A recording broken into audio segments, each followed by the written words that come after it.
research, we found that the seafood worker industry, that it includes the seafarer as well as the workers in the seafood processing industry, experience a potential forced labor, harsh working environment, unfair salary, as well as a potential trafficking in person.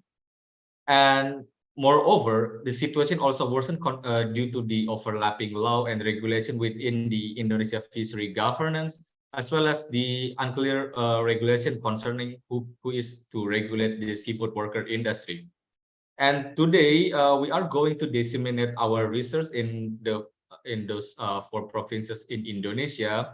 Joining with us today, Felicia Nugroho, researcher from Destructive Fishing Watch Indonesia, that will present her research on the situation of seafood worker in Indonesia, and also Mrs. Pungha, the project coordinator of Business and Human Rights from United Nations Development Program, that will discuss the business and human rights aspect of seafood worker industry and the trend in Asia. And also we will have Bastan Gokon, the journalist from Mongabe, that will talk about the situation of seafood worker in Indonesia, but specifically on the migrant workers that is also relevant to our studies.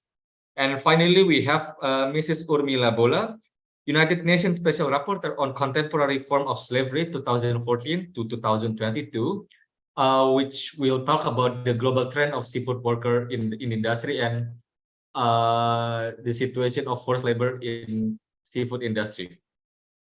So we will hear a presentation from the 4 speakers for at least 15 minutes from each speaker. Started with Miss Felicia, and then Miss Apung, Miss Urmila, and finally Mr. Basken. But before we started our presentation, I would like to share the video from seafood worker industry in Indonesia, that they will share their experience of working in the sea vessel, working in the seafood industry, how they get into the boat in the beginning until they found themselves working in the forced labor situation. After the video, we will continue with the presentation. Let me share screen for a moment.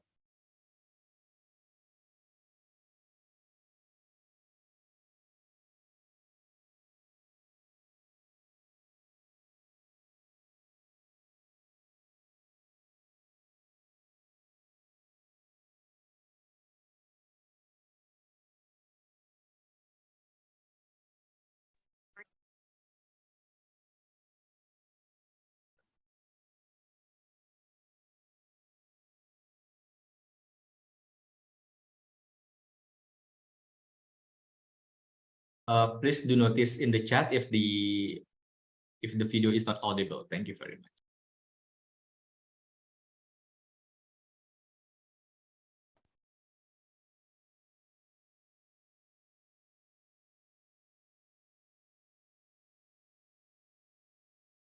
Daerah yang namanya daerah Cikampek, Cikopo, di pasar Cikopo, dan saya juga di daerah tersebut belum mendapatkan pekerjaan, kurang lebih di bulan puasa. Tapi yang saya ingat tidak bekerja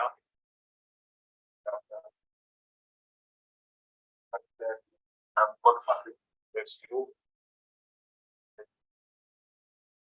pekerjaan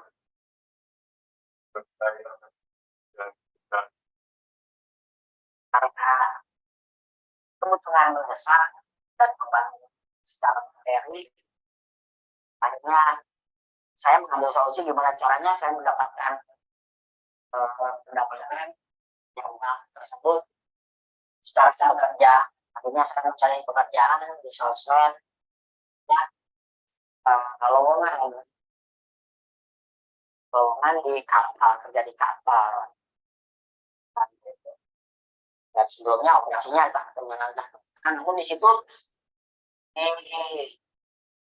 diberitakan, diinformasikan bahwa kita itu mendapatkan pinjaman untuk keluarga sebesar kurang lebih 6 juta pinjaman, dan itu untuk dikirimkan keluarga. Informasinya seperti itu. Dan gaji, jika kita ada hobi mancing, bukan hobi mancing ya, mau mancing, itu bisa mendapatkan kurang lebih 12 juta masnya seperti itu. Ada Facebook memang enak. Jadi gajinya semuanya 12 juta. Memang itulah dari kerjaan tidaklah yang 12 juta biar bisa nafkahin anak sama keluarga semua di kampung. Jadi karena saya tergiur dari pinjamannya tersebut, uang dari awal, akhirnya saya putuskan mengokekan dan saya kontak orang calo tersebut. Saya bilang calo itu pelanggaran dan saya lupa calonnya siapa namanya, namun sosmednya bisa saya cari. Lalu saya komitmen siap bekerja. Dia mau menjemput ke Cikopo, asal Cikopo, daerah Cikampek, gitu. Kurang lebih jam 11 malam saya dijemput sampai Jakarta, ya, jam 2, saya lupa. Itu kalau nggak salah ya jam 1 malam, saya sampai di mes, mulai baru jaringan.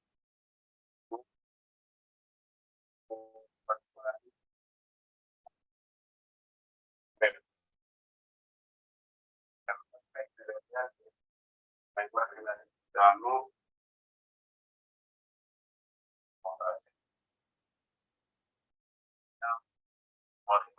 masuk mes.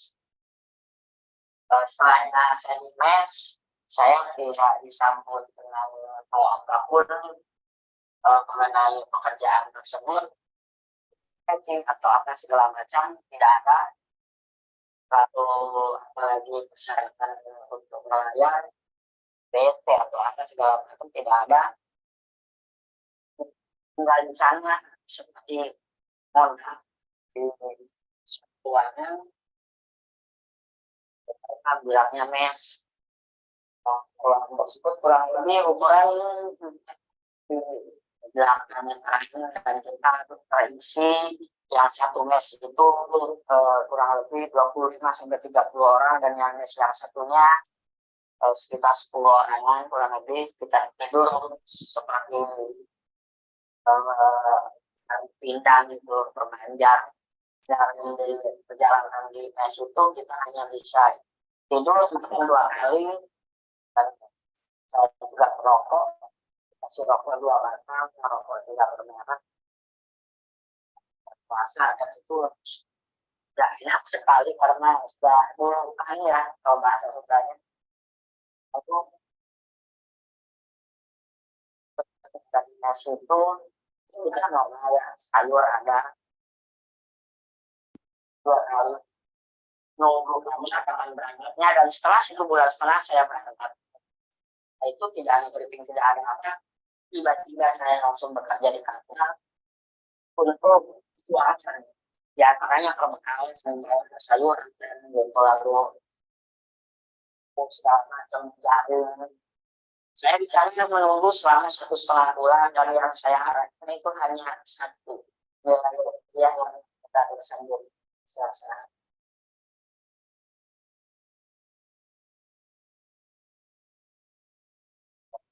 Jangan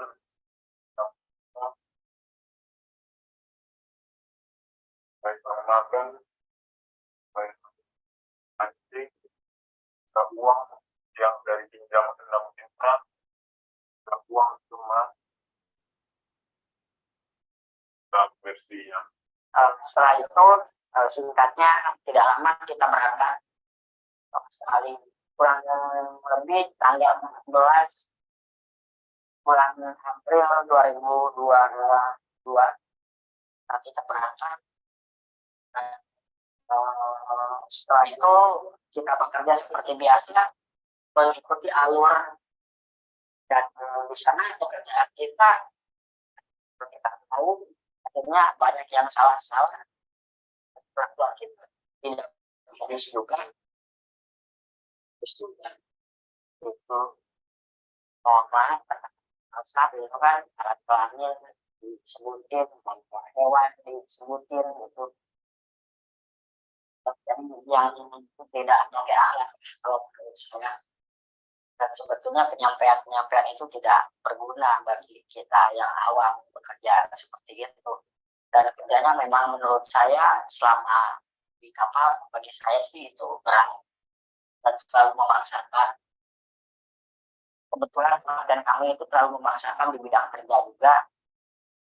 Biasanya orang lain berlabuh ketika bulan tidak terbit, ini bulan terang masih aja berlabuh. Misalkan berlabuh ketika bulan itu kita tidak ada, yang hanya ada kayaknya aja gitu.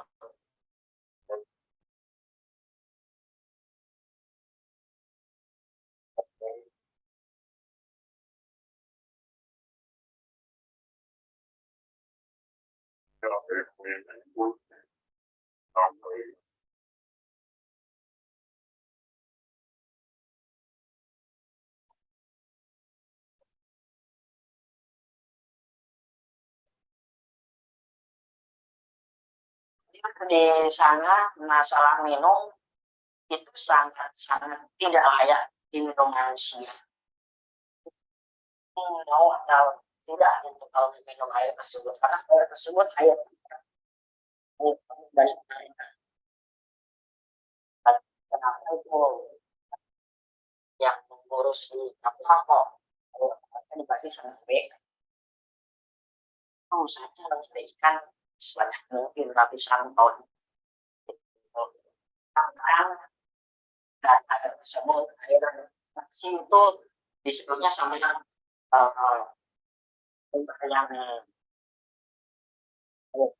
lalu minumnya juga itu.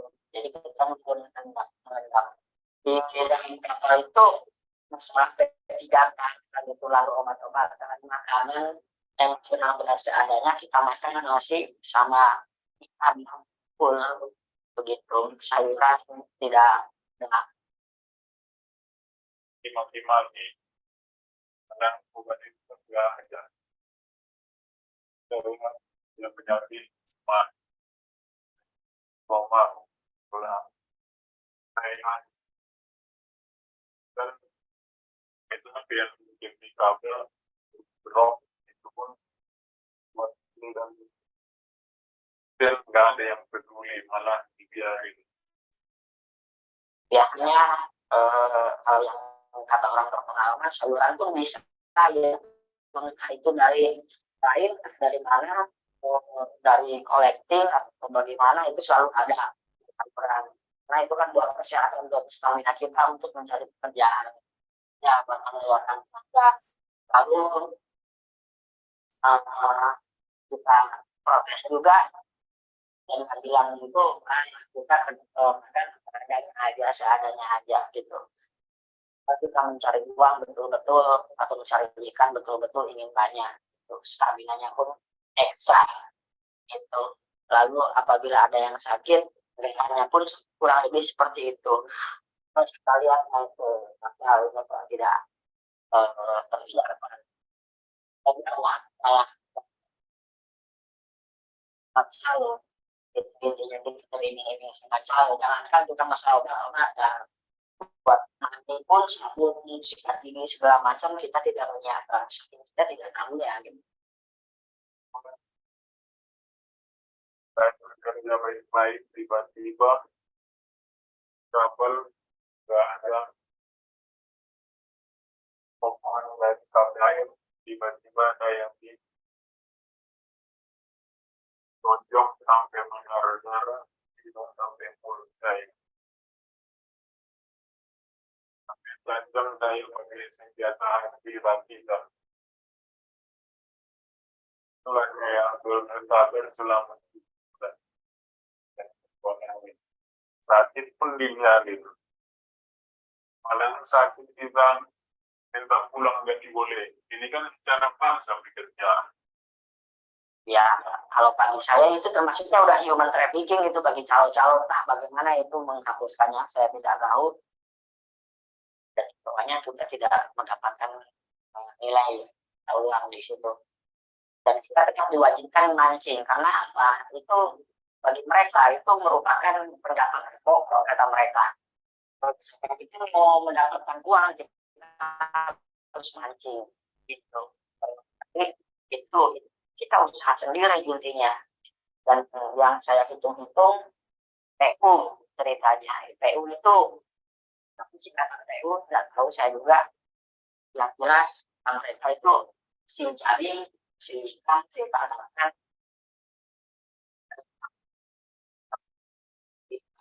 Sensinya nggak tahu seperti apa, rumusan seperti apa. Karena kami tidak ada transparansian, kami tidak tahu, tidak di briefing apalagi tanda tangan politik. Langsung saja, lalu segala macam tidak itu yang saya katakan itu dari segi pekerjaan di sana prosedur yang harus ada lalu transparansi jari pembagiannya seperti apa, gajinya seperti apa, lalu apa ya, tidak ada membodohkan di sana. Saya kan seperti itu dari cara-cara juga tidak membodohi, bohong-bohong karena supaya mendapatkan BK sebanyak-banyaknya. Mungkin dari saya hanya seperti itu aja. Terima kasih. Assalamualaikum warahmatullahi wabarakatuh.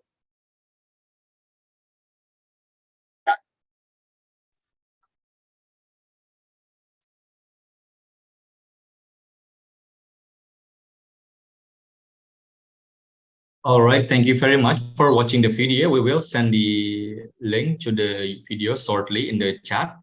So the video told us about the situation of seafood worker in Indonesia, in particular the seafarer that works for months or even years in Indonesian water to catch tuna or catch squid or any fishes.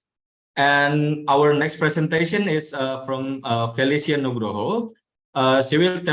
She will present about the situation of seafood worker in Indonesia and the situation within the fishery governance. Felicia, the floor is yours.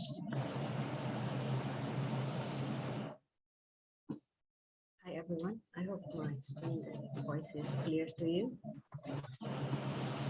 It's not very audible. Okay. How about now? Yeah, it's better. Thank you. Okay, maybe I'll start. Yeah, welcome everyone. Thank you so much for joining us today in Destructive Fishing Watch webinar. It's called First Voices from the Sea, revealing the hidden realities of Indonesia's seafood workers. It's a pleasure for me today to present our work with Mr. Zulfikar Abdi Muhammad and on behalf of other research team in Destructive Fishing Watch Indonesia. Our study case is in 4 seafood hotspots in Indonesia. It's in Muara Baru, Jakarta, Benoa in Bali, Dobo in Molucco, and Bitung in North Sulawesi. I just begin the big background context of our study.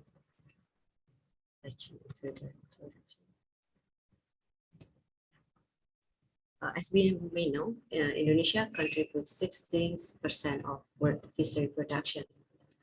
However, as we seen in the video, also at what we found on field, that seafood workers carries high risk to occupational safety due to extreme weather condition at sea, irregular working hours, and other risks without support of employment guarantees and poorly paid, mostly poorly paid.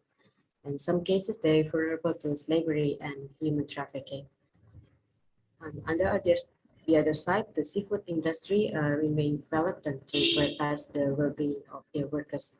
As a result, high demands of seafood products could potentially lead to human rights violations.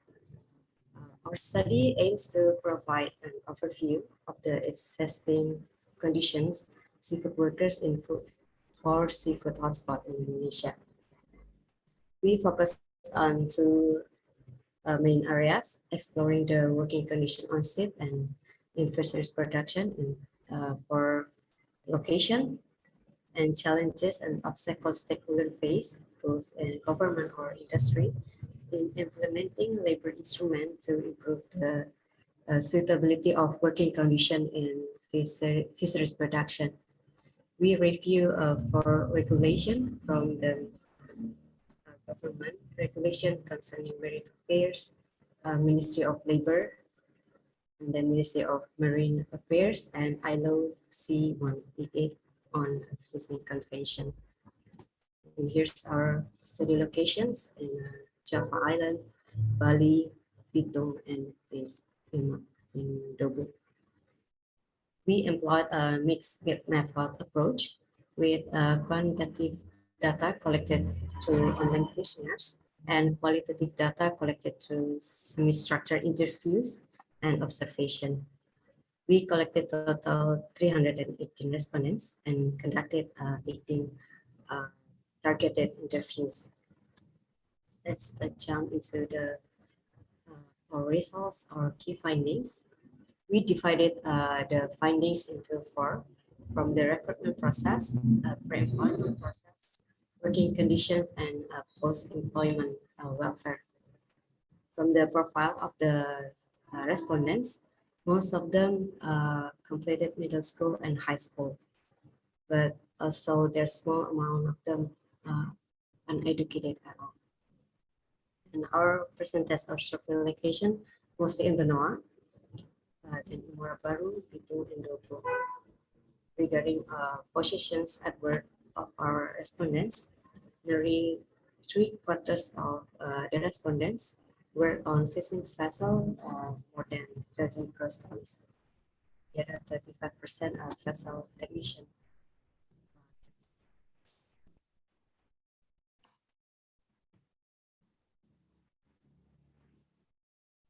Our key findings related to the recruitment process, 35% and 28% rely on their friends and relatives. And 8% is from agencies. They're mostly recruit, the agencies mostly recruit them informally. And the rest are like, we saw in the video that less than 12% from Facebook are directly to directly apply to the company. And regarding recruitments for work, 62% just possesses an ID card without a certificate of competence. As we saw on the prior video that they also mostly don't have a C-word agreement. They even don't understand what they stated in the C-word agreement. For example, in Benoa, just 35% have their copy of C-word agreement, but in 4 different locations, and mostly do not understand the C-word agreement. Regarding the working conditions at sea, there's more than 60% works more than 12 hours a day. We can imagine how their harsh working conditions on board fishing vessel. It's yeah, you can see it also in the pictures and also what they mentioned in the video. Related to the benefit of work after they work, just small amount of them have BPJS. It's health and employment guarantee in Indonesia. Most of them just receive salary that less that was promised by the agent or the recruiter. We also asked their opinion regarding the working condition and whether they experience intimidation or pressure at work.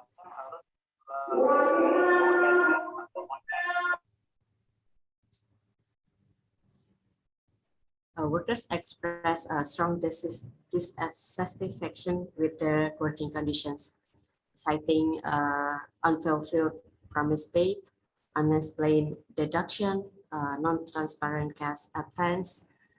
There's a pressure and intimidations were also common issues faced by seafood workers. Here's we made a diagram of fishers and seafood workers working process. It's based on interviews and surveys.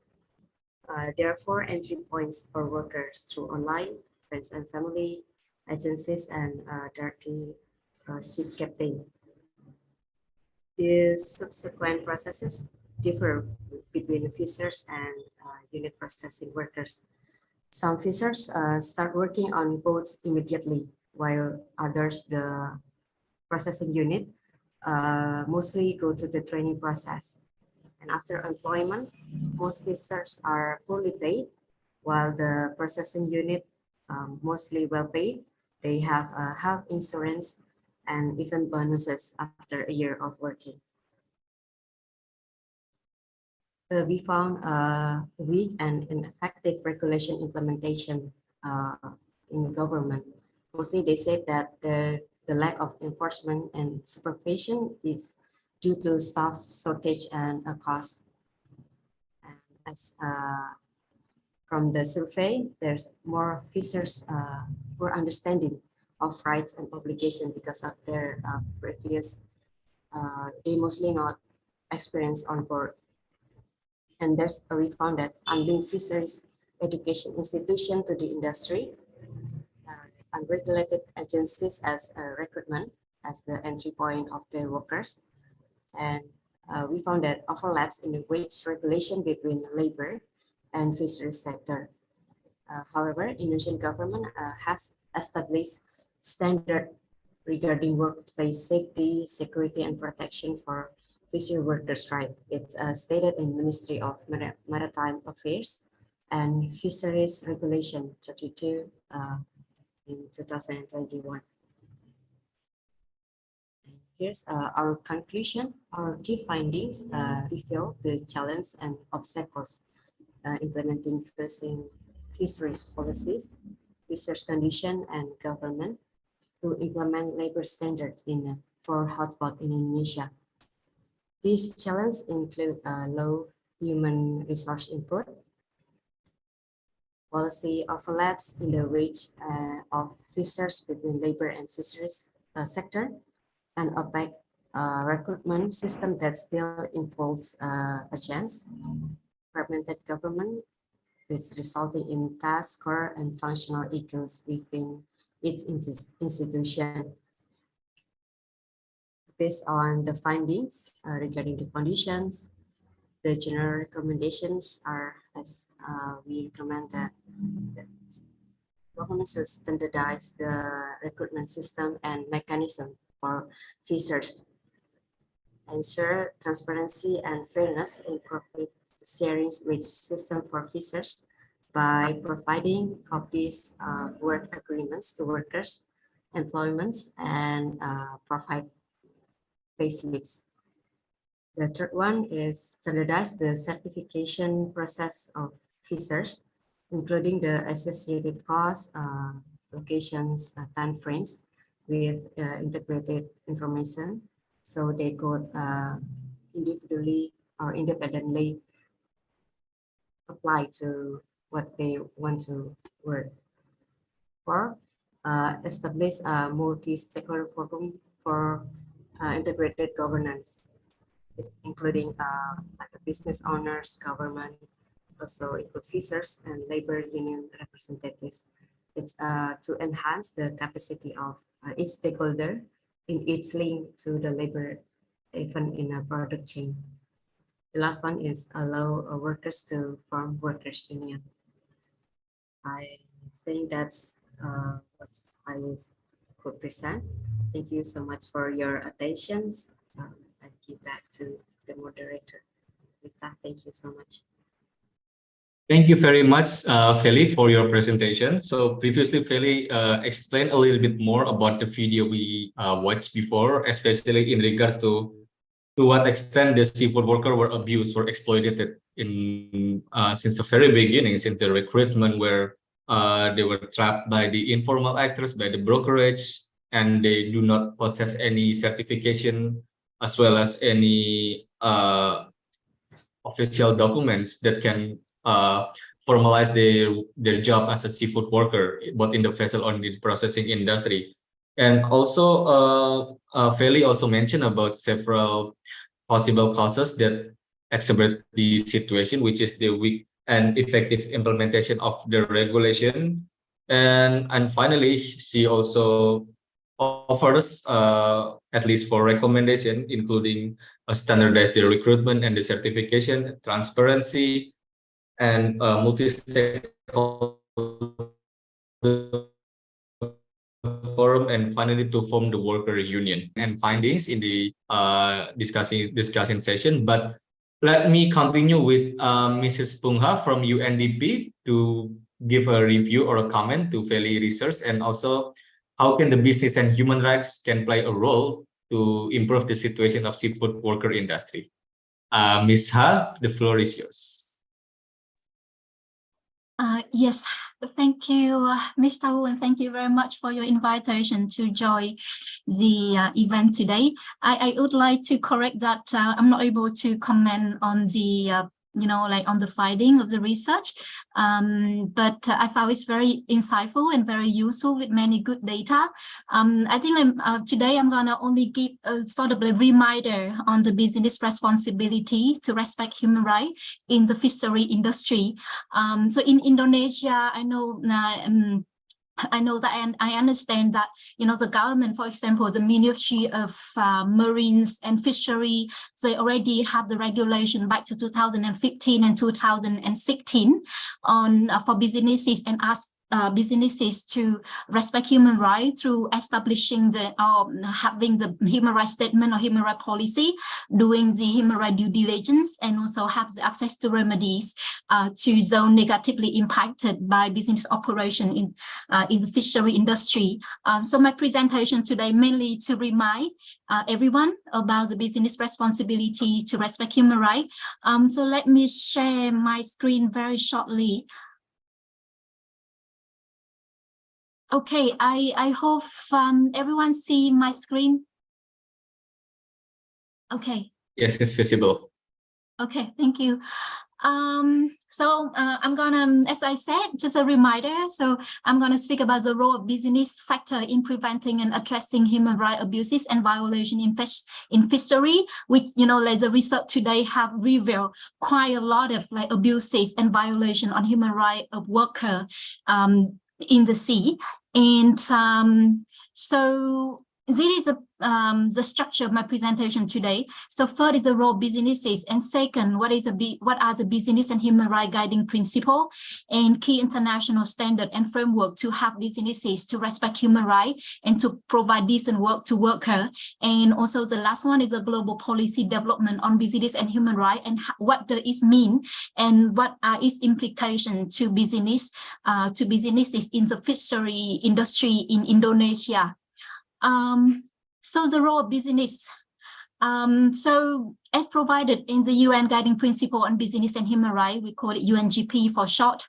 So businesses is a specialized organs of a society, so performing specialized functions. So it has the responsibility to comply with all the applicable laws, including the International Bill of Human Rights. So they also have the responsibility to respect human rights. So UNGPs also cover fishery and seafood industries, and is applied to all business enterprises, regardless of their size, sector, location, ownership, and structure and type. So UNGP, just a very quick reminder. So it was adopted by UN Human Rights Council in 2011, and it contained 31 guiding principles and framed in 3 pillars. And it was developed by Professor John Rookie, and he passed away already. And it's the first authoritative global standard on business and human rights. It's not legally binding, but it's based on the international norms and standards that are binding to state. So each state, they ratify the international convention related to human rights. So this become the binding through the state of the legislations. So there's 3 pillars. So pillar 1 on the duty of the state, pillar 2 on responsibility of businesses, and pillar 3 on remedy is applicable for both state and also businesses. So pillar 1, state has a state has a duty to protect human rights. So it's need to protect against human rights abuses and violation and create legal mechanism to address human rights abuses by businesses. And to how state can do that. So first they need to establish laws and expectation. So they need to set very clear expectation on businesses that business has the responsibility to respect human rights. And state can do that by enabling policy, regulation, legislations. Okay. All right. So the second pillar on business responsibility. So businesses, they must ensure that they do no harm or contribute to human rights abuses and violation of everyone that that are linked of that how to say in the of everyone that are associated with the operations.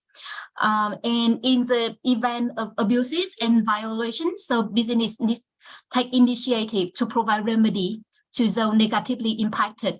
And to do that, businesses are recommended to do 3 things. First, establishing human rights statement and human rights policy. Second, doing human rights due diligence on ongoing basis, not one-off, but on ongoing basis. And the third one is provide remedy to those negatively impacted. And on remedy, so is a duty and responsibility of both the state and businesses to prevent, minimize, and remedy negative impact on people. And the state, they can do that by judicial or non-judicial mechanism, or businesses, they can do that on operational level mechanism. For example, if businesses, they have the complaint mechanism, if they can have the hotline to receive, complaint from those negatively impacted by businesses, and so on. So we are talking a lot about the human rights. So what exactly are human rights? Just very few key things. First, human rights are fundamental rights of people. So regardless of their race, their sex, their culture, religion, and social status, and so on. And human rights are universal and inalienable. So meaning no one, including businesses, can take them away from people. But of course, human rights are limited to very few circumstances. So human rights core principles are equality and non-discrimination. And I would note that now a clean, healthy, and sustainable environment is a human right. So it's well recognized through 2 double resolution by UN General Assembly and also UN Human Rights Council in 2021 and 2022. So the environmental right now is also the human right. So the human right is provided in the International Bill of Human Rights. So we have the Universal Declaration of Human Rights. We have the International Covenant on Civil and Political Rights, or we call it ICCPR. And we have International Covenant on Economic, Social, and Cultural Rights. And on labor right is also a human right. So labor right provide the fundamental right at work are provided in ILO Declaration on Fundamental Right at Work, which were just revised last year in 2022, and now it has 5 fundamental rights. First, the freedom of association and collective bargaining. Second is a forced labor and compulsory labor, which I know that is very salient in the fishery industry. And also the child labor issue. I understand also one of the very salient issues in the fishery industry, and also discrimination in respect of employment and occupations. So there are also quite a few issues in the fishery industry when it comes to recruitment. So, and also the last one is a safe and healthy working environment. So it is indeed one of the very salient issues in the fishery industry and also seafood industry, if I'm not mistaken. So this is a fundamental right of people. So I just quickly, I just saw the video. I have to be honest that I didn't see much because it was a bit broken, but I saw quite a few rights of human rights of worker was violated. For example, right to rest and leisure, in freedom from slavery, or the right to life, or the right to work, or the right to adequate standard of living, including the food, the housing, medical care, and so on. So I just want to emphasize, highlight few right here. And on the labor right, so I would say like the labor right is more of course is a fundamental right at work, so it's applicable to all businesses, but it's more applicable to seafood processor like plant and factory onshore. So there are, as I mentioned earlier, there are 5 fundamental rights at work. So these fundamental rights at work are enacted through the ILO core labor standard. And I understand that Indonesia had ratified 9 out of 10 core labor standard. So it means that businesses in Indonesia has the responsibility and to comply with the international core labor standard. So it's related to the child labor, forced labor, rights to organize and collective bargaining, equal remuneration, occupational health and safety. And but on the fisheries abuses, on the fisheries, on the fishing vessel, there are more. So this is the international convention relevant to human rights abuses at sea. So, so we have United Nations Convention against transnational organized crime. We have the ILO work in fishing convention that were mentioned previously quite a few times. And also ILO Maritime Labour Convention and Convention on Safety of Light and Sea. But I would say that the 3 convention here on Maritime Labour Convention and also the Convention on Safety of Light and Sea is unfortunately is not applicable to fishing vessel. So that's why workers working in fishing vessels, they are more vulnerable to human rights abuses and violations. So I very much hope that in the future, so fishing vessels are going to be subject to these 2 ILO convention. And there's 2 other standards, IMO here. On the ILO SS, like the fishing vessel, they are not subject to ILO Maritime Labour Convention and the Convention on Safety of Light at Sea. But there is another convention which is which were mentioned quite a few times. So it's a fishing convention, and also there are at least like 4 other conventions on minimum age of fishermen, on medical examination, fishermen, article on agreement convention. I understand that this is also provided in these in Indonesian Ministry of Marine Affairs and Fishery Regulations. It's integrated in the regulation by the ministry, and also accommodation of crews. So I understand Indonesia had not yet ratified this convention, has not yet ratified this convention. But to ensure the decent work and the business responsibility to respect human rights, so I would strongly recommend businesses to follow this convention. So that you can ensure you are doing no harm to human rights of your worker and also to your worker. So I would not like few key point, a few improvement in the convention related to work in fishing convention. For example, the minimum age for worker is 16 years old. And also it's fixed the maximum period of the medical certificate to 2 years. Or it also provide a state to adopt law regarding the minimum level of crewing and define the minimum periods of daily and weekly rest for worker. And also it's established fisher entitlement to repatriation as the cost of the fishing vessel owner.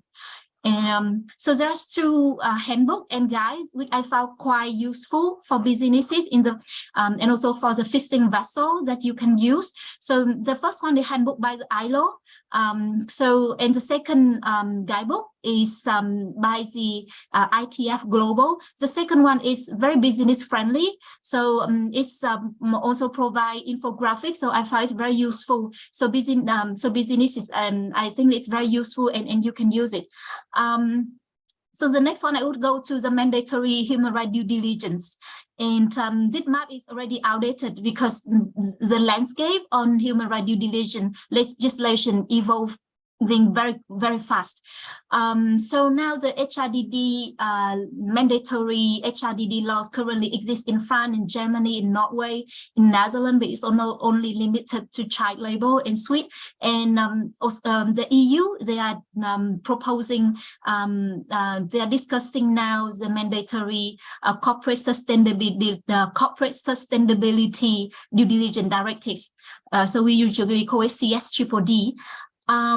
So just a quick reminder on business responsibility to respect human rights and how businesses can do that.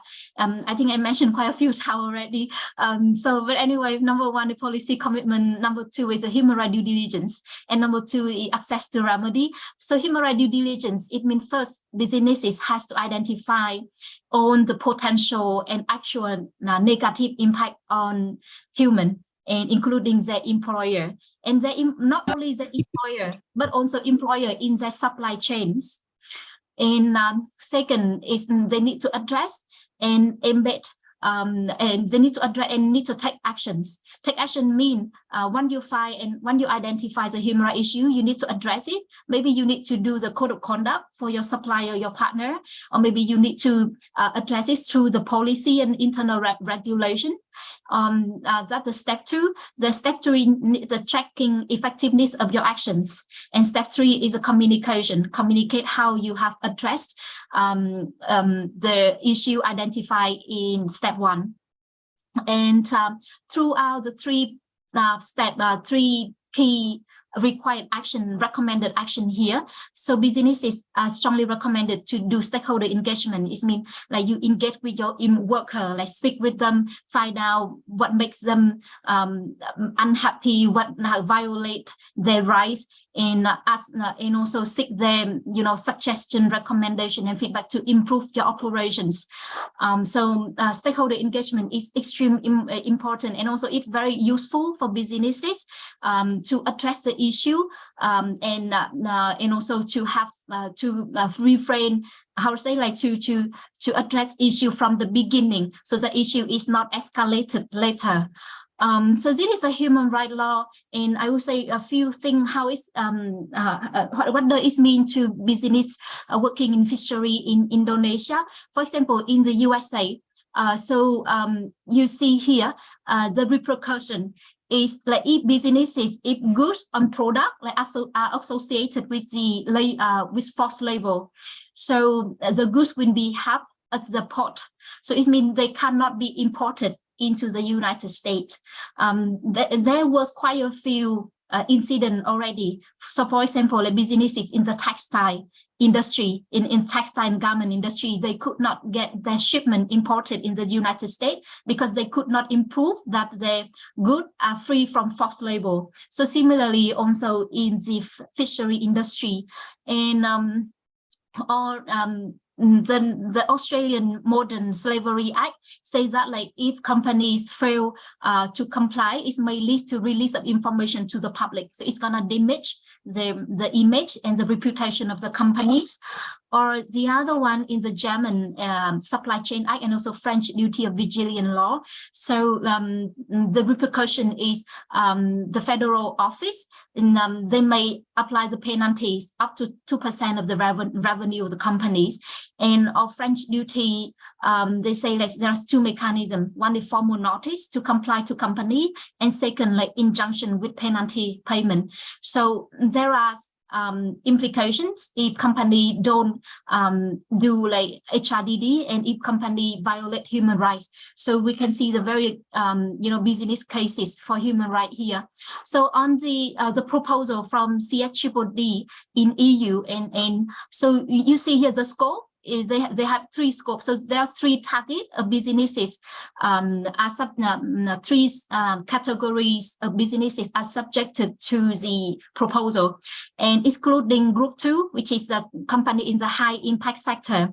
So on the agriculture, fosteries and fisheries are are subject to are classified as a high impact sector, so they are subjected to the CSDDD. One is enacted and is approved. There are a few implications, as you can see here. So companies, they need to develop and implement a prevention action plan. So to do the prevention action plan, they need to consult with affected stakeholder. So for example, if you are supplying to a European company that are subjected to this CSDDD, and so your worker may be gonna be consulted by a company in the top of the supply chain so that helps the company to develop the prevention action plan. Or your company, I mean your fishing vessel, gonna be maybe you're gonna be invited to provide inputs for the prevention action plan if you are supply for EU companies. And second, they also ask company to have the contractual assurance. So this the contractual assurance when ask business supplier, including fishing vessels, to ensure compliance with the company code of conduct. So also the companies, they need to have their code of conduct, highlighting that highlighting the expectation and highlighting the compliance of supplier to respect human rights.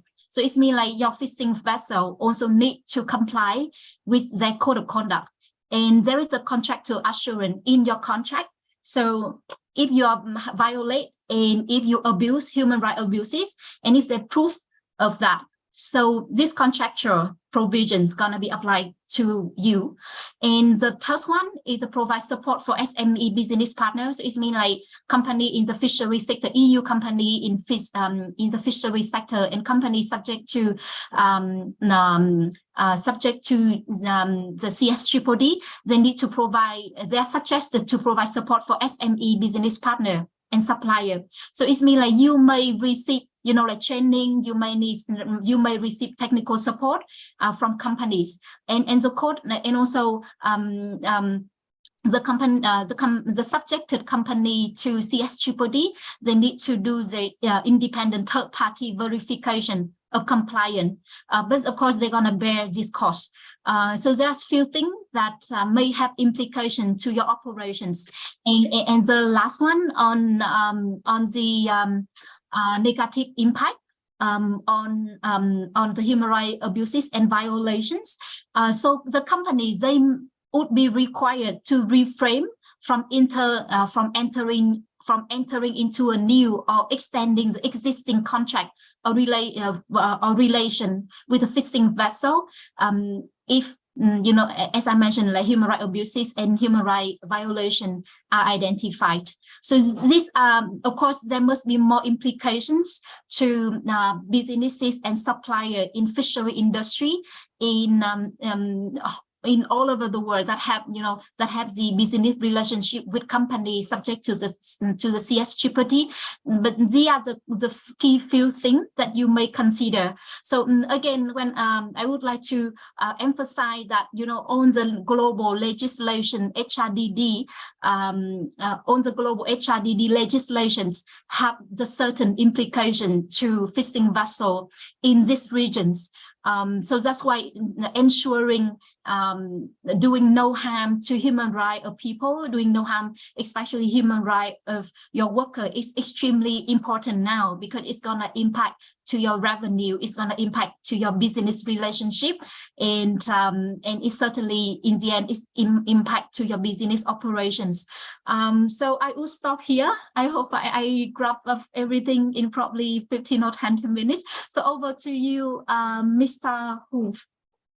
All right, thank you very much. There is a very detailed presentation regarding the business and human rights, as well as a lot of human rights standards that is applicable to the situation of seafood worker in Indonesia. And it is very interesting to highlight that based on the video and based on the presentation from Feli before, it is almost obvious that there is a human rights violations in seafood workers in Indonesia. As previously mentioned before, there are a lot of standards from freedom of association to health and sanitation to food and any other thing. But I think the main point that we can highlight from her presentation is also the importance of the business responsibility to respect, to protect, and to respect the human rights of seafood worker.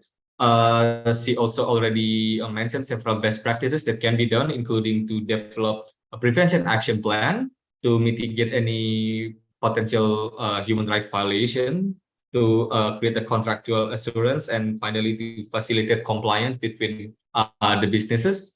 But moreover, it is also important for the government to create a set of expectation toward the business to limit their activity and to create some sort of like a due diligence assessment. And yeah, finally to facilitate multi-stakeholder forum and engagement, as previously Feli also mentioned in her previous recommendation. Thank you very much. So now I will proceed to Urmila Bola to give a review and comment regarding these our research and the global trend of seafood industry and its connection to slavery. Thank you very much. Thank you so much, Mifta, and thank you to Pungha, the previous presenter, and Felicia on the presentation of your research. Firstly, congratulations to DFW on your excellent research and your report. I've been asked to basically comment on the report and your findings, and also to present some perspectives on the global situation of modern slavery in the fishing industry. The report, basically, your focus on the 4 hotspots identifies and emphasizes that forced labor, human trafficking, and labor exploitation remains a pervasive problem, not only in those 4 hotspots identified in Indonesia, but it's a global reality that continues to pervade the industry in many different areas. There are the 6 key issues dealt with in the report are critical to ensure that the rights of workers, their basic human rights, and the labor standards that constitute human rights, which Pungha referred to, are realized. Your report talks about the nature and forms of exploitation on fishing vessels, which is secondly due secondly to the recruitment process, thirdly to the lack of government intervention or a sufficient intervention in regulation, monitoring, and inspection of vessels, but also overall law enforcement. Fourthly, the lack of knowledge and capacity of workers and the lack of awareness of their rights and the employer's obligations. And then fifthly, the impunity of skippers and fishing vessel owners, which raises the issue of criminal justice and transnational crime of UUI fishing.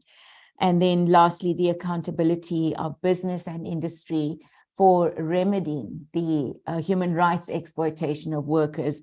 And Pungha has very competently sketched the legal framework that exists under the UN Guiding Principles. Now, I want to talk mainly about the first area, which is the nature and forms of exploitation that workers experience. And what we see in your report and also in the video is that there are fundamental human rights violations that workers on fishing vessels experience. Part of it, as I indicated earlier, is due to the recruitment process and the lack of regulation of the recruitment process, where brokers can actually employ workers. And we saw that they are placed in these shelters, and they often wait for months before they actually go out into the open seas on fishing vessels. That is tainted, a process so tainted by extreme human rights violations. And those violations are exacerbated once the workers are on board the fishing vessel. And we saw that there are fundamental rights violations that span the compass of the ILO's fundamental principles and rights at work, the right not to be discriminated against, the right not to be subjected to forced labor, the right to have occupational health and safety protected, and also the right to freedom of association and collective bargaining, which I would indicate is a key area where trade unions can play a role in ensuring that the rights of workers are not violated. In the context of the nature and forms of exploitation on vessels, what we see reflected in your research and what we see globally is that there's a spectrum that exists between different types of labor exploitation, for instance, denial of payment of wages timelessly, up to the end of the spectrum, which involves all elements of modern slavery, including actually being physically enslaved, which is a crime under the Rome Statute. And we saw that, for instance, in the controversy around the Thai fishing industry that was exposed by Associated Press, where workers were actually found to be imprisoned in cages in Ambon. And we saw that the resultant impact of the advocacy and the exposure was that those workers were freed from that island.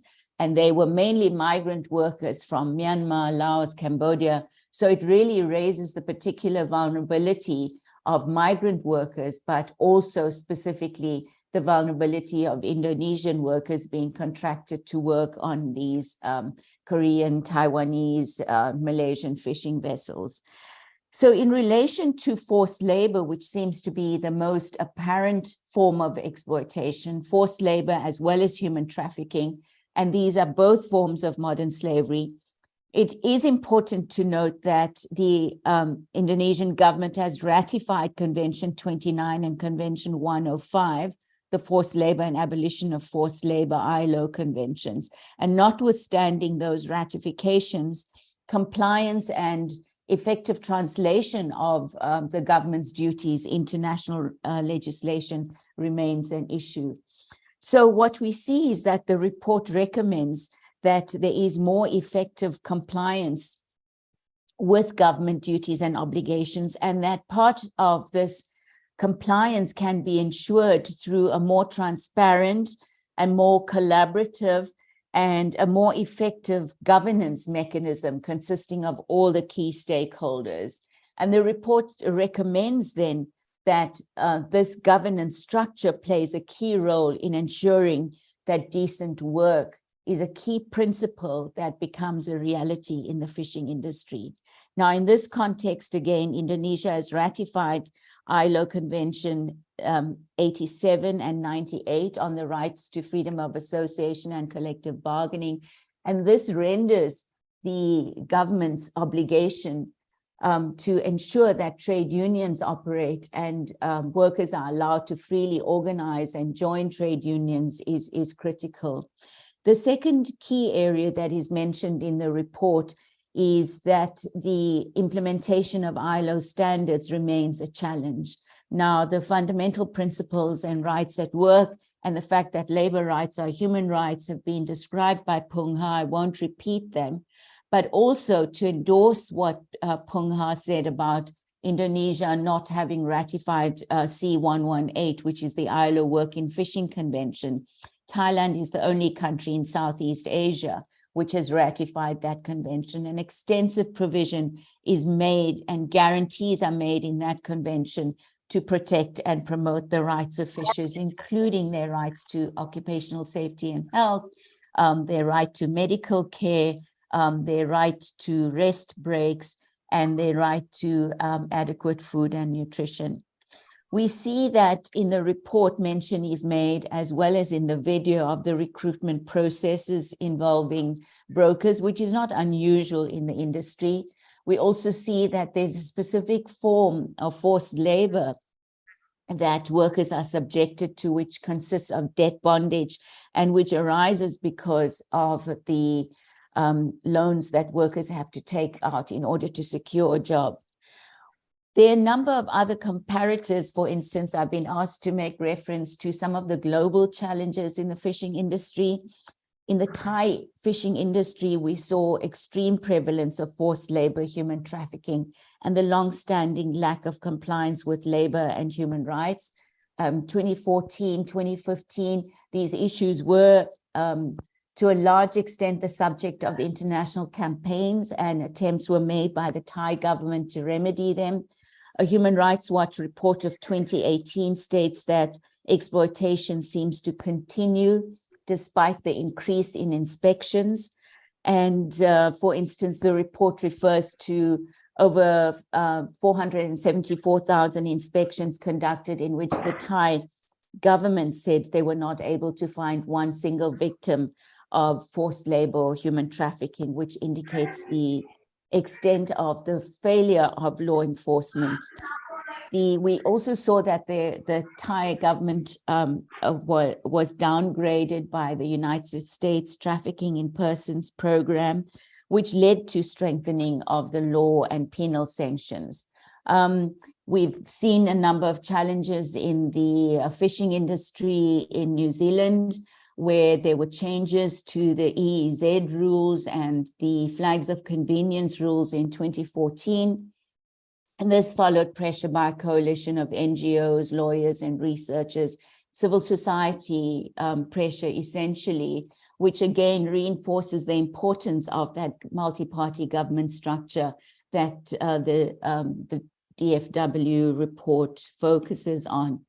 In my role as special rapporteur, I focused on the fishing sector in Ireland, on Irish fishing trawlers, where a number of African and Southeast Asian workers were found to have been exploited as a result of the atypical worker visa. And this also coincided with the International Transport Workers Federation challenging the visa scheme for promoting modern slavery. The complaint by myself and 3 other special rapporteurs from the UN resulted in Ireland addressing some of these issues and doing away with the atypical worker visa. We also see in West Africa, there continues to be a prevalence of flags of convenience and vessels illegally operating in EE zones. In South Africa, which is my country of origin, we saw that the South African Maritime Industry Authorities impounded a number of vessels and investigated forced labor and human trafficking of, for example, Filipino workers in 2015 and 2016. The last point I wanted to mention, sorry, Mifta, if I still have time, is that there are a number of good practices, for instance, which coincide what the report refers to as a governance issue. The ILO Target 8.7 Accelerator Lab, for instance, has a project in Indonesia, a pilot project which involves joint labor inspections with the Ministry of Manpower and the maritime industry. And Benua, which was one of the hotspots focused on in the DFW report, was the site of one of the pilot projects. The Accelerator Lab also emphasizes the importance of collaboration between trade union organizations, employee organizations, government as part of a key multi-partner initiative. And again, I would emphasize, as Phungha has done, the accountability of the business sector for participating in those initiatives and also working to ensure that the human rights of workers are not subjected to an adverse impact as a result of their operations and activities. The report has mentioned the role of governance. And again, I point out to governance as being important also to ensuring that more knowledge is generated, including knowledge about remedies and redress for rights violations, The report also emphasizes the role of training of fishers so that they're able to enforce their rights and they're able to report non-compliance by skippers and fishing vessel owners with human rights violations. There are a number of issues also raised about the key role of trade unions in holding government and business accountable, and I would certainly endorse those kinds of initiatives. One of the examples to mention, for instance, in relation to the ILO 8.7 Accelerator Lab, is that AP2HI, the Indonesian Pole and Line Fisheries Association, has developed a code of conduct on ending forced labor, which it is important that employer organizations and fishing vessel owners and the governments that own those fishing vessels comply with. So I will leave it there. Thank you so much, Miftah, and everyone else at DFW for this opportunity to participate. And I apologize if I'm a bit groggy because it is still early in the morning here. Thank you. Okay. All right. Thank you very much for your comment and for your input regarding the situation of seafood worker in Indonesia. I've highlighted several points. Again, similar from Mrs. Point before, which is there is a certain fundamental human rights violation happening within the seafood worker industry in Indonesia, and the role of trade union is actually quite significant when it comes to complaining and to create collective worker solidarity to improve their working condition as well. And of course, the situation of seafood worker in Indonesia could have gotten worse and could continue as long as Indonesia did not ratifying the Convention C-188, which stipulated the human rights of the seafood workers and their rights and the responsibility of the business itself. And finally, we will have Mr. Basken that will present his finding regarding the situation of seafood workers in foreign vessel, in particularly the migrant workers. And after Mr. Baston presentation, we will have a question and answer session for 30 minutes. Mr. Baston, the floor is yours. Thank you so much. I hope you can hear me and my voice is clear. It's a huge task to follow up after, the previous presentations. They were all very, very incredible and informative. And, I'm sure everyone here is being, being given a lot of insightful knowledge about the topic, And before I start, I just want to share my screen. Yeah, I think this is it. All right, let me know if my screen sharing is on right now. All right, so I want to start with introducing myself. So my name is Baston Gokon. I am a journalist based in Jakarta, and I cannot really comment on DFW's latest report. But so far, what I've understood, especially from the presentation by Felicia, I think it's already fair, and it gives a good picture of the situation related to Indonesian fisheries, especially regarding the labor issues. So I've been with Manga Bay since 2017. But for the past few years, I've been focused on and writing about marine issues in particular. The reason why is because recently we learned so much more about the topic about marine issues. We still have so much to uncover. We still have, and personally as a journalist, we have so much to cover about marine issues. And we see that with marine issues, there's a connection between not only what's happening in the ecosystem, but also related to the people, especially with fishers and coastal communities, and including people or communities living on small islands.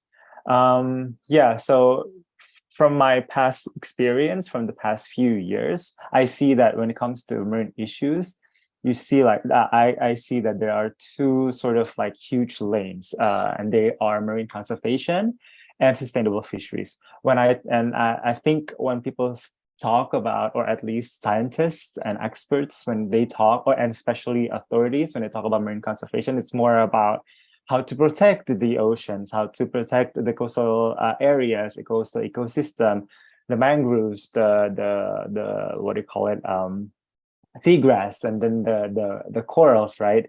And the fish themselves, the population, the fish stock. But when it comes to sustainable fisheries, this is for me very interesting, because when we talk about fisheries, it's not about managing the fish, right? We cannot control or manage the population, where fish goes. where a marine mammal goes, right? Well, so when we talk about fisheries, it's really about managing the people. It's about how us consumers, it's about how, you know, fishers and fishing boats, you know, people who can who extract the marine resources from the ocean and, yeah, coastal ecosystems, right? So this is what I see so far based on my reporting. And going back to the issue of labor, I think I started, my first exposure was the AP reporting from about the Thai migrant workers, right? And I think after a couple of years after, I think that was like sometime, I can't remember the exact year, but I think a couple of years later, Indonesian media Tempo, investigative media Tempo, they also did a similar reporting. And then I think in early 2020, there was a huge viral story about Indonesian workers working for a Chinese vessel, where this vessel was found to be dumping like one of the bodies, the workers' bodies that died on board the vessel, right?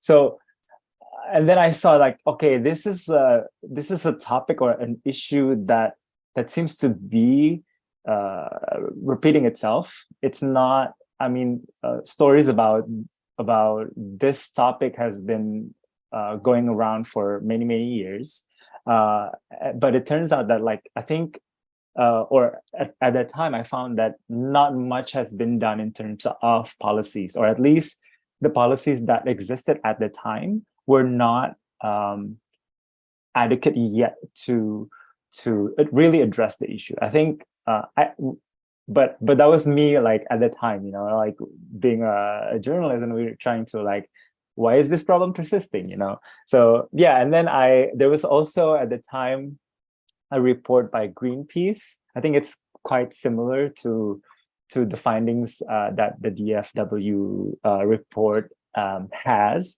And essentially what I found at the time was that when we talk about Indonesian boat crews or fishing crews, there's like one of the experts told me that illegal fishing, IUU fishing, and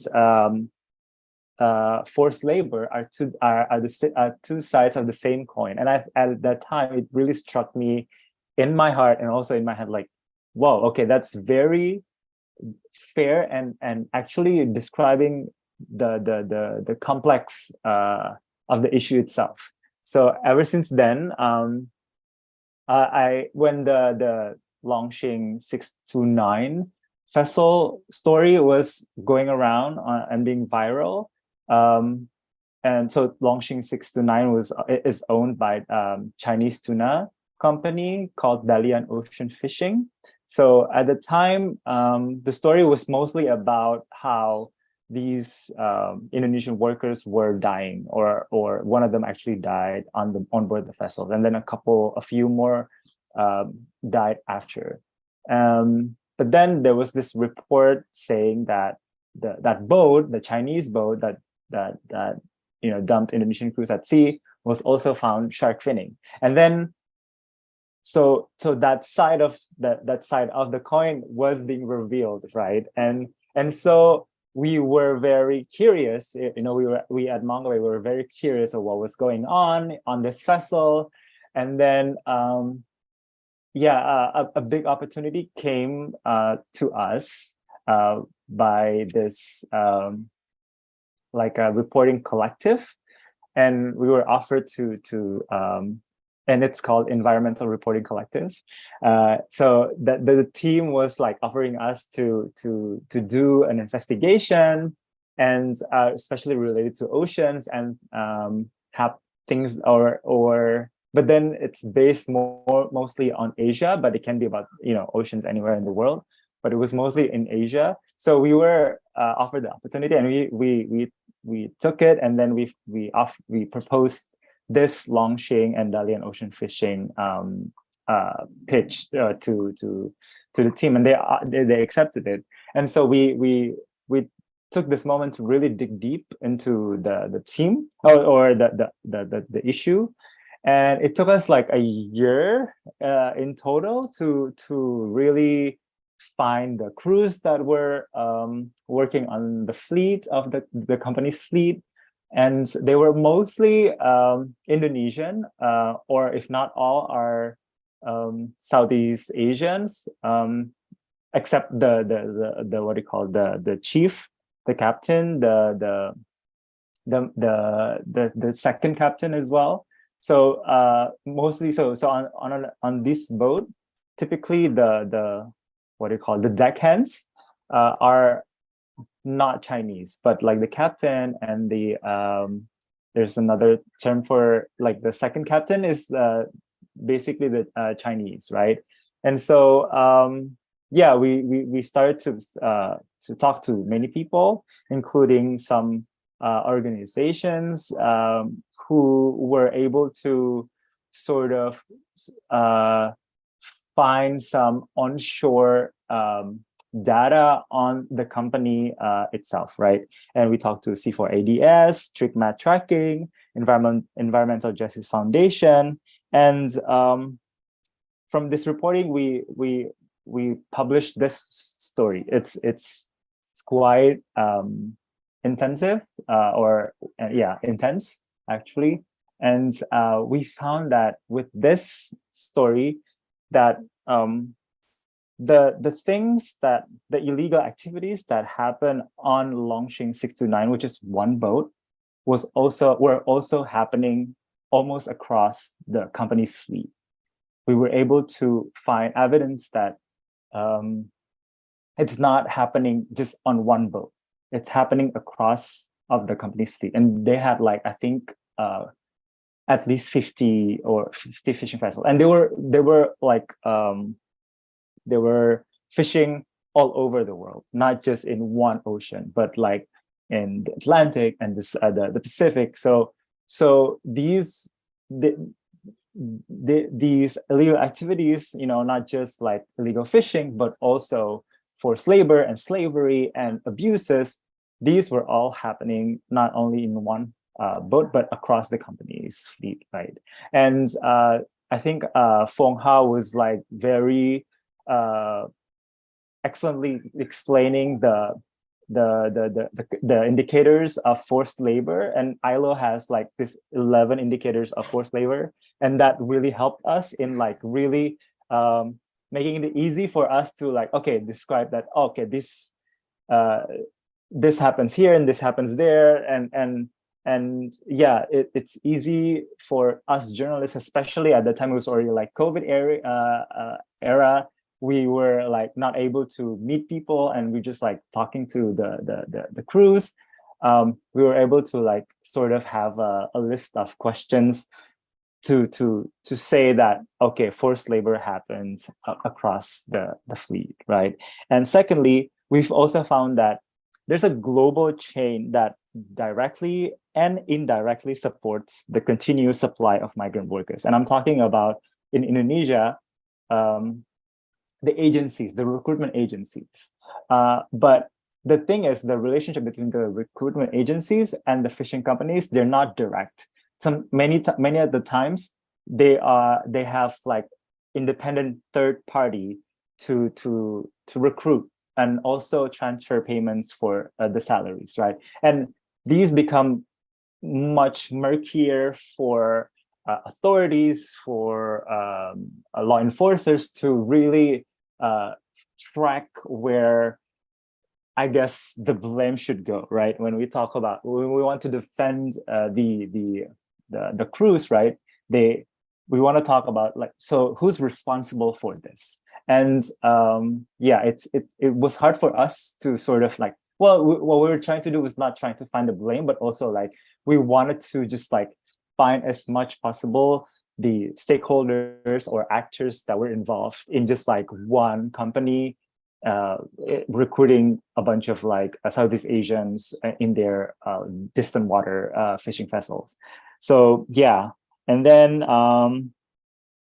yeah, and then I think we also found that the reason why Indonesian workers wanted to work on foreign fishing vessels, because it was a curious thing, because we couldn't really understand why would you go to a foreign fishing vessel where you leave your family and stuff like that, you know. And apparently, you know, many of the stories that were told to us was because they wanted to, they saw a prestigious opportunity to earn more money compared to working on like any jobs in Indonesia. And I think it's not, and to be fair, the extra money was not that much, to be fair. Like typically they were paid like $300 a month, 300 to 350. If you're experienced, you get like another $50. Experience here meaning that they've worked before on a foreign vessel and then they go back after 2 years, right?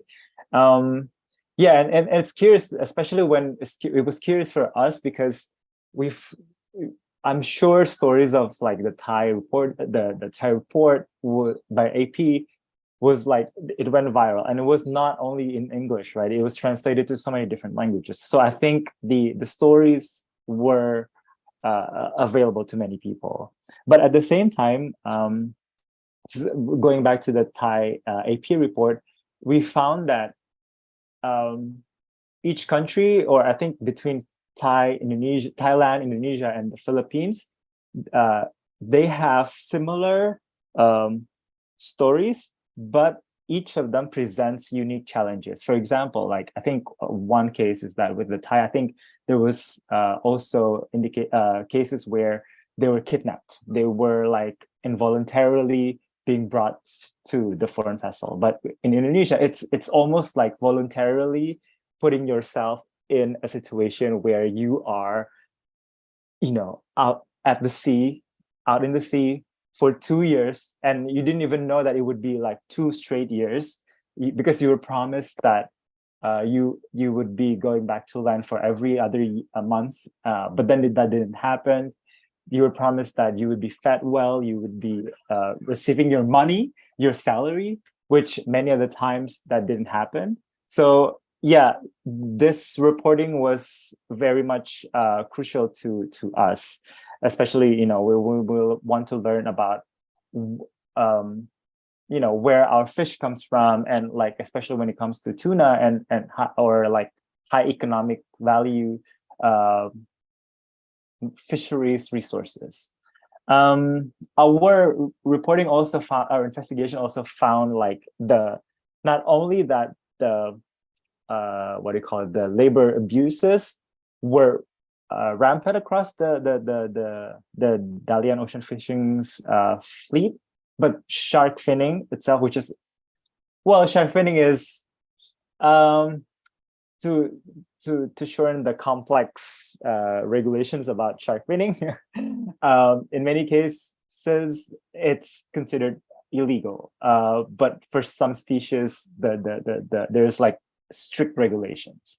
So yeah, we found also that shark finning was rampant across the Dalian ocean fishing's fleet.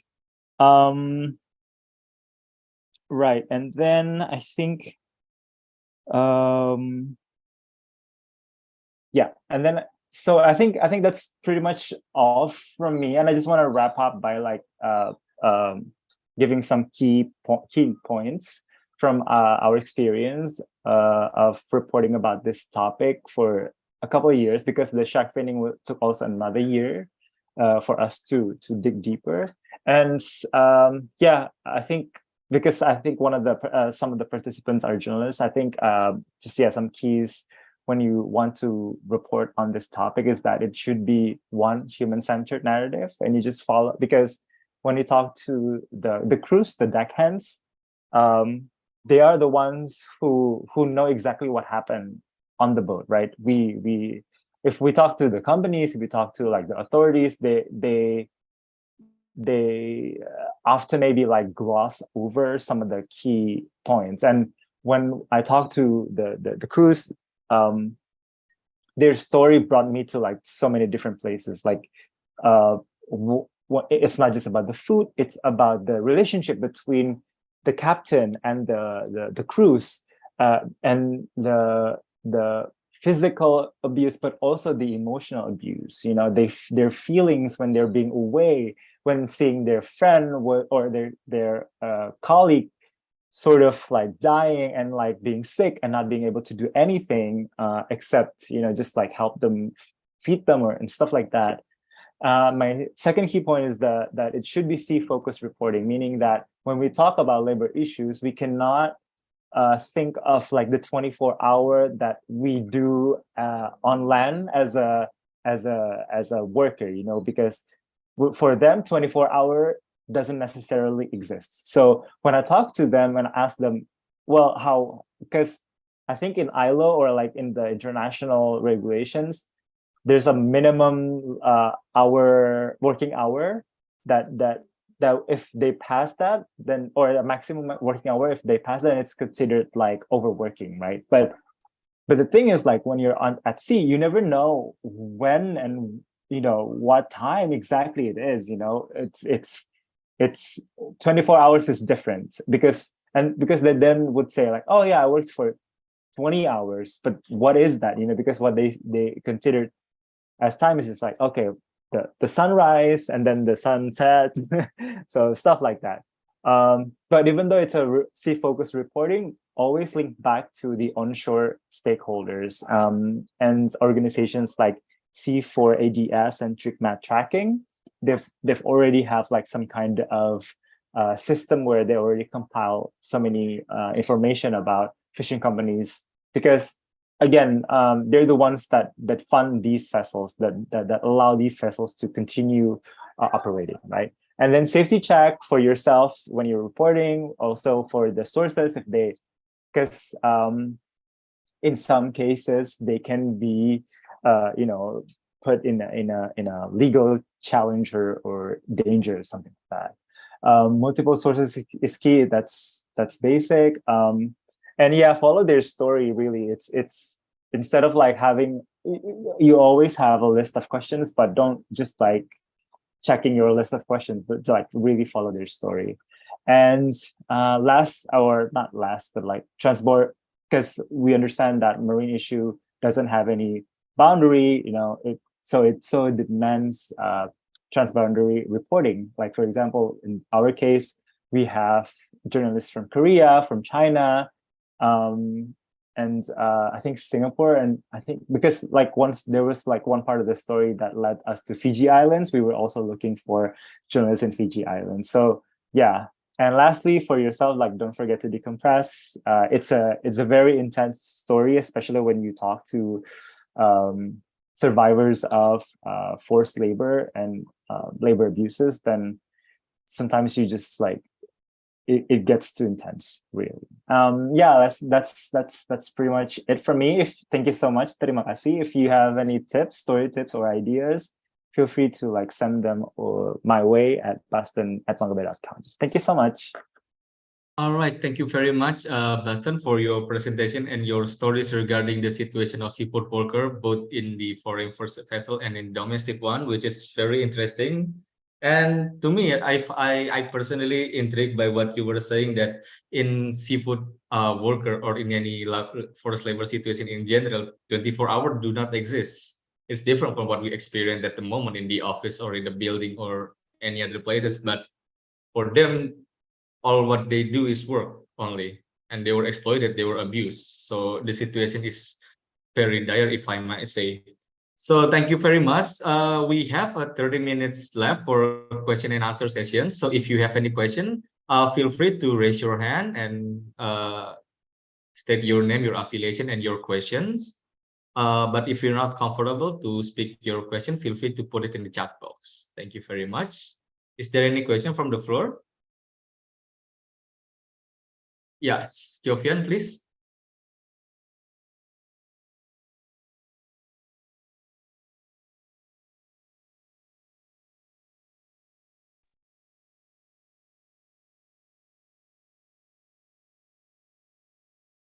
Okay. Thank you, Mr. Miftad. You hear my voice? Yes, it's audible. Okay. Thank you. Okay, good day, everybody. I'm Sofyan from the Sakti, Serikat Awak Kapal Transportasi Indonesia in Jakarta.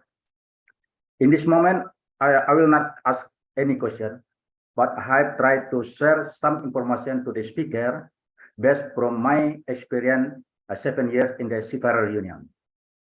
So many questions. Why forced labor and human trafficking in the fishery sector in Indonesian domestic or foreign fishing vessel? The problem is the first point, Indonesian government, especially Directorate of Sea Communication, doing wrong policy. What I say the wrong policy, as we know, so many high school fishery in Indonesia. But when they graduate from the high school, they work in the fishery sector. After that, they have experience 5 years. And then the Directorate Sea Communication give opportunity to them to get the license for the merchant ship license. So everybody from the fishery high school, when they got the license, going to the merchant ship license. So they forget to the fishery. So the first thing, why there so many case forced labor in the fishery sector in Indonesia? You can imagine how the people from the mountain came to the sea, work in the dangerous sector. And then the second thing is, as you know, the Indonesian government or Indonesia, we don't have minimum wage standard, even for the fishermen or for the seafarer. So in the fishery sector, they use system, how to call that one, share profit system. But this is unfair system. The system only good for the boat owner, not good for the fishermen. Also, Indonesia must be improve the government of the recruitment and placement of the fisher. We can imagine how the people only use the identity card and then become a fisherman in the boat, working in a dangerous area. So how to solve this problem? How to solve the problem? The Indonesian should be ratification ILO C188. Okay, thank you, Mr. Mehta. Thank you, Sofyan, for your insights regarding the situation of minimum wage standard, the profit sharing mechanism that exists within the seafood worker in Indonesia, as well as the recruitment government, as you mentioned before. And finally, to again reiterate the importance of C188 that is yet to be ratified by the Indonesian government. Thank you very much. Previously, there was a question in the chat box regarding HRDD. Probably, Mrs. Ha, you would like to answer that? Yes, many thanks, Mr. Hu, and I also totally agree with the the previous gentleman about the profit sharing system, and also setting the living wage, not the minimum wage, but living wage to the worker, and also recommending the government of Indonesia to ratify the C188. I think it's extremely important to ensure the decent work and to ensure the human right of worker, of fishery worker in Indonesia. And I saw like a question from Ridwan on HRDD, quite a few questions. So I would like just to quickly share from my personal perspective. Okay, so number one, how to possibly conduct human rights due diligence in fishery sector when overlapping of authorities happens. I think this is a very good question, and yeah, I think like different country, different state, different territories, like they have different legislation and different regulations. But I think there is one compact, one guiding principle, which is the UN guiding principle on business and human rights, and also the International Bill of Human Rights, because HRDD is built on the International Bill of Human Rights. So it's about preventing, mitigating, addressing, and accounting for human rights abuses and violations. So as long as companies, they are identify the potential and actual human rights abuses and violation in their operation and their supply chains and address it, then I think it should be okay. Of course, there must be maybe there are few more steps required by EU, or maybe less few other requirements requested, maybe even in the future. I don't know, maybe the Indonesian government. For example, the Ministry of Marine Affairs and also Fishery already have that regulation asking companies to do HRDD, if I'm not mistaken, in 2016. So I don't know what are the difference between the EU and also between the regulation by Indonesian government, but I'm sure like companies, they can align as long as they, because there is a compact there, as I mentioned, it's an International Bill of Human Rights. So the next one is how HRDD effectiveness for worker welfare, or this is only for brand positioning. So I would say HRDD is different from CHR. Of course, they're overlapping. So it's not about brand positionings. So HRDD require actions, like real action from companies. For example, like the living wage that the previous gentleman mentioned. So to ensure the adequate living, so companies actually should do living wage, not even minimum wage. Because minimum wage, many governments, they set the minimum wage actually lower than the living wage for people, for worker. So for HRDD, it's about the living wage. So that number one.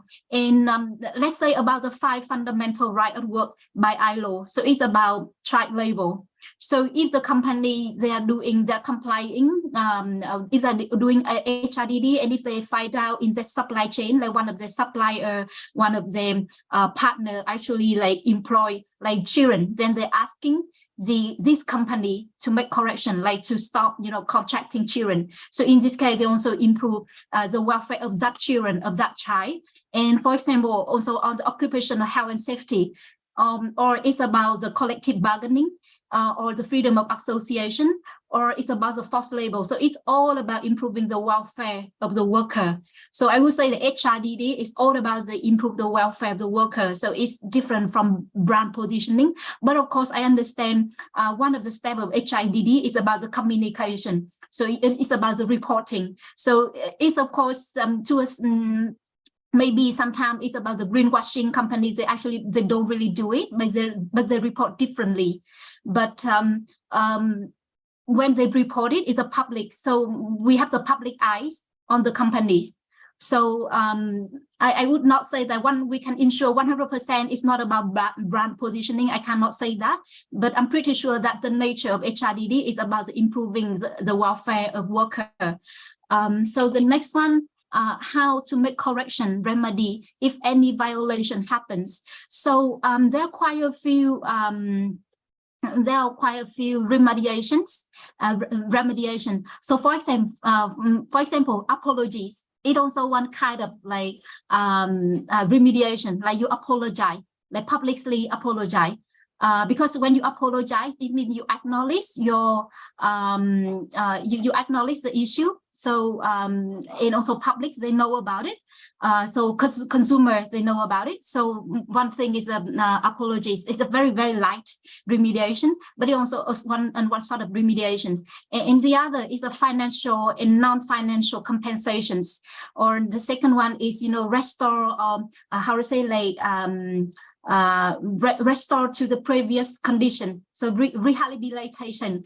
And the other one is the remediation, maybe like the state, they're gonna ban the companies from certain activities because you already committed or you already violated human rights. Also one sort of like, so you cannot continue doing your business or doing a certain services or doing certain activity.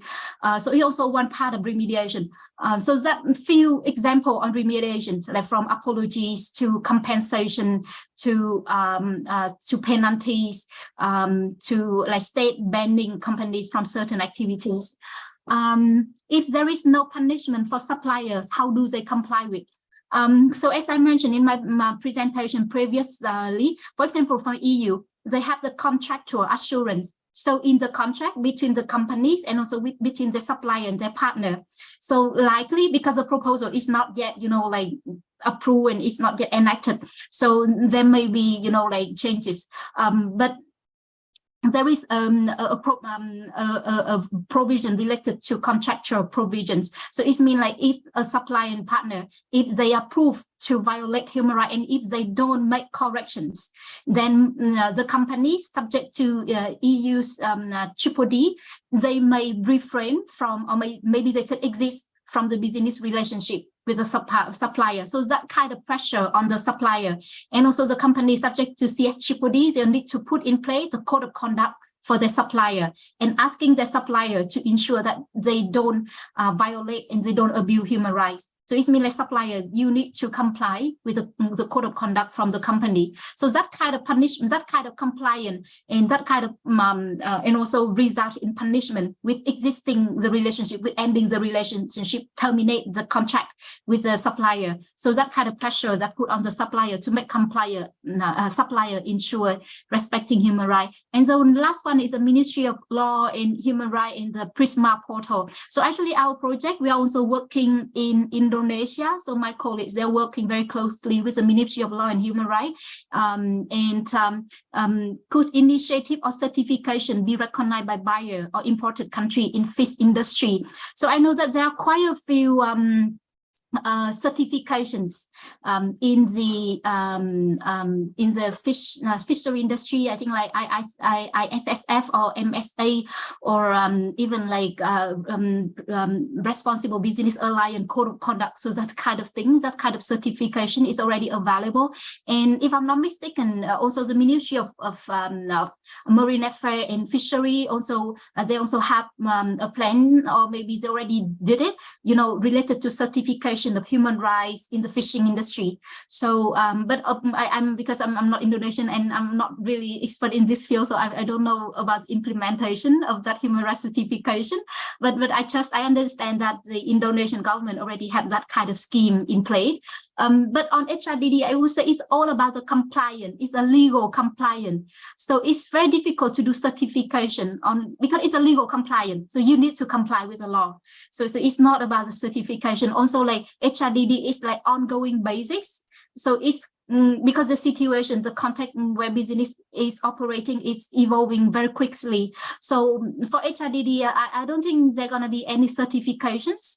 But there are certain certification when asking companies, asking supplier with a traceability requirement, with a proof of free from false label, or with the catching documentation. I understand there are, available certification already, but for HRDD from the government, I don't think they're gonna be certification. As I mentioned, it's a legal compliant, and for legal compliant, you cannot of course, the government they can inspect, but they cannot provide you the certification. It's just like you comply with the law. It's just a minimum requirement for companies. So sorry, I think I spoke too much. Over to you, Mr. Hu. All right, thank you very much for your answer. Is there any questions from the audience to the speakers? Yeah, Bernard, please.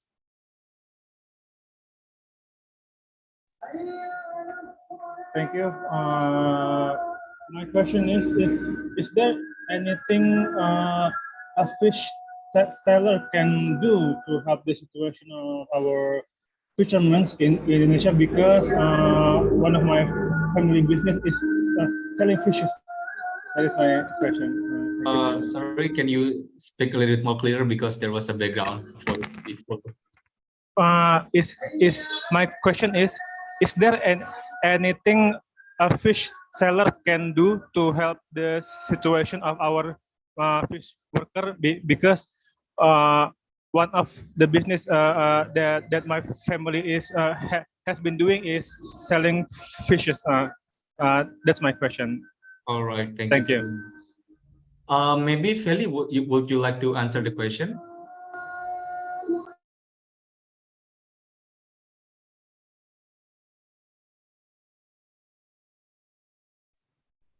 Yeah, for small fishers or for people who sell fish, The question is to improve your economical standard, right?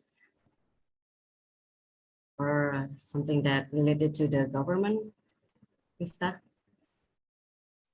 I don't really.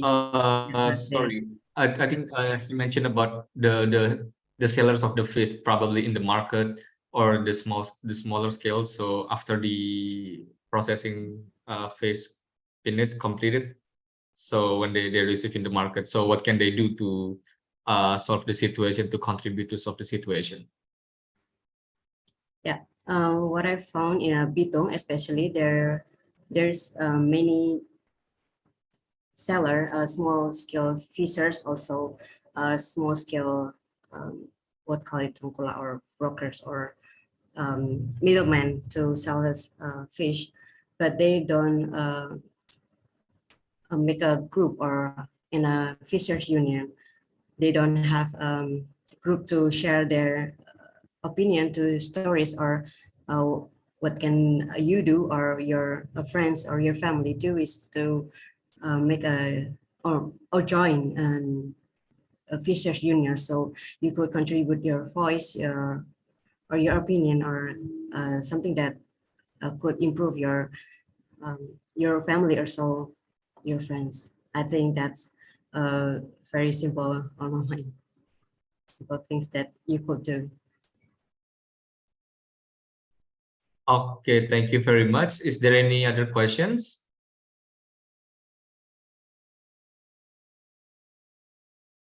I think I saw one question from Sereminia Tukiri.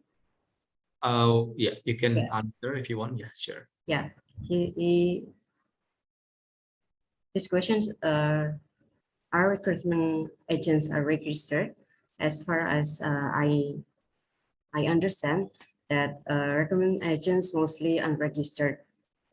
They're mostly a person who employed by industry to find workers in village or small city to lure the potential workers to work as fishers or their technician on board. After they got potential workers that they could hire, mostly they get salaries or reward from a person who can get on board. That's my answer. All right, thank you very much. If there is no more questions left, probably I will ask one final question just to conclude our discussion and to connect one thing. So, sorry, Rahul. Yes, yeah. sorry, may I just come in because I just saw a reply from Ridwan. So he said, sure. he said that the ongoing trend, because I want to reply to this point because I think it's important. The ongoing trend is most recruitment agency counting to get certifications. They do not respect human rights. So I would say that like even like the fishing vessel and also the company, you have the responsibility over the recruitment agency. If the recruitment agencies do the wrong thing, they learn, I mean, they provide misleading information to workers. So it's also your responsibility in the end. So I'm so sorry to say this, but it's also your responsibility from the fishing vessel to ensure that your recruitment agency do the right thing and to not provide misleading information to your worker. So I know that sometimes it's difficult to ask the recruitment agencies, and it's difficult to ask them to respecting human rights and to provide like correct information. But in the end, it's a responsibility of your business. When you engage with a worker, when you recruit them, then you need to make sure that they have the right information and they receive the the package that they deserve. So that's all. Sorry, Mr. Over from my end. All right, that's fine. I mean, it's very a great input concerning the recruitment because it's a very huge issue as well in Indonesia. Okay, thank you very much. Probably my final question to Basten and Feli. So we're talking a lot about business responsibility here, the business and human right and its due diligence. So I was just wondering, based on your report and your investigation, how does the business react actually toward the human rights standard? And also, what drives the business to let's say, justify or legitimate the forced labor working condition or the harsh environment workers. So yeah, I would like to know your observation and findings regarding the issues, especially the business responsibility and reaction toward human rights. Thank you very much. Maybe Mr. Bastian, you can go first. Sure. Yeah. Well, from my experience reporting about the Dalian ocean fishing company, they just straight up lied about it. They declined about any allegations. And I think that also came from the foreign ministry of China, because Dalian ocean fishing is also financed or like partly financially supported by the Chinese government. So yeah, they denied any allegations of like harsh labor conditions. But that's exactly the reason why I think it's important to hear the stories from the deckhands, right? The migrant workers, because they were on the vessel, they were experiencing everything themselves. So yeah, and I think if anything, if they wouldn't gain anything to lie about the conditions that they were facing, right? So if anything, yeah, it's putting much more importance in like hearing the stories from the workers. That's from me. All right, thank you very much. Maybe from Feli, if you have any insights regarding the business reactions toward human rights obligation. Yep, actually, I have no comment, more comment related to Bastian answer, because what I experienced in the field, especially in Benoa, I also experienced the same, that they are denied that they violate the human rights on board. But what we actually see is, yep, it's happening, and industry reluctant to prioritize the well-being, and they mostly not provide the basic guarantee from them to them. All right.